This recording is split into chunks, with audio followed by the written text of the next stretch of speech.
தாய் தமிழ் உறவுகளுக்கு வணக்கம். சற்று முன் ஒலிவாங்கி சின்னம் வழங்கப்பட்டது. சற்று முன் ஒலிவாங்கி சின்னம் வழங்கப்பட்டது என்ற தலைப்பில் இந்த காணொளியை நாம் காண்கிறோம். ஒலிவாங்கி சின்னம், இந்த சின்னம் 2024ஆம் ஆண்டு பாராளுமன்ற தேர்தலில் நாம் தமிழர் கட்சிக்கு வழங்கப்பட்டது.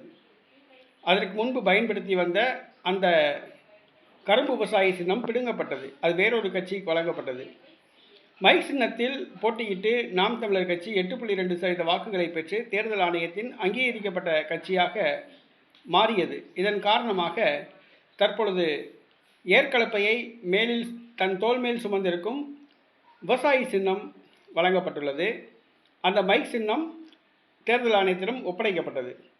வருகிற சட்டசபை தேர்தலில் தமிழ்நாட்டில் ஒரு பிரபல கட்சிக்கு அந்த மைக் சின்னம் வழங்கப்பட்டது. எந்த கட்சி என்று சொன்னால், அதிமுக பாஜக கூட்டணியில் இடம்பெற்றிருக்கிற ஐஜேகே கட்சிக்கு சற்று முன் மைக் சின்னம் வழங்கப்பட்டது. ஐஜேகே கட்சி அதிமுக பாஜக கூட்டணியில் உள்ளது.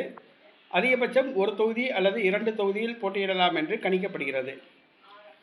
இதன் காரணமாக கடந்த பாராளுமன்ற தேர்தலில் மைக் சின்னத்தில் நாம் தமிழர் கட்சி போட்டியிட்டது.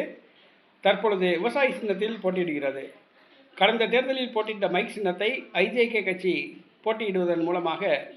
அந்த சின்னத்தில் போட்டியிடுவதன் மூலமாக நாம் தமிழர் கட்சிக்கு விழ வேண்டிய வாக்குகளை சற்று பிரிக்கலாம் என்று அச்சப்பட வேண்டியுள்ளது.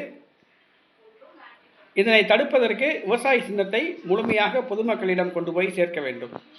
234 தொகுதிகளிலும் நாம் தமிழர் கட்சியின் பழைய சின்னமான மைக் சின்னம் சுயேட்சை வேட்பாளர்களுக்கு வழங்கப்பட்டு வாக்குகளை பிரிக்க நிறுத்தப்படலாம். அதேபோன்று கரும்பு விவசாயி சின்னம் கூட 234 தொகுதிகளிலும் நாம் தமிழர் கட்சிக்கு எதிராக நிறுத்தப்பட்டு வாக்குகளை பிரிப்பதற்காக பயன்படுத்தப்படலாம். ஆகவே நாம் தமிழர் கட்சி தொண்டர்கள் எச்சரிக்கையாக இருந்து கொள்ள வேண்டும். தற்பொழுதுள்ள சின்னமான விவசாயி சின்னத்தை பொதுமக்களிடம் கொண்டு போய் சேர்க்க வேண்டும்.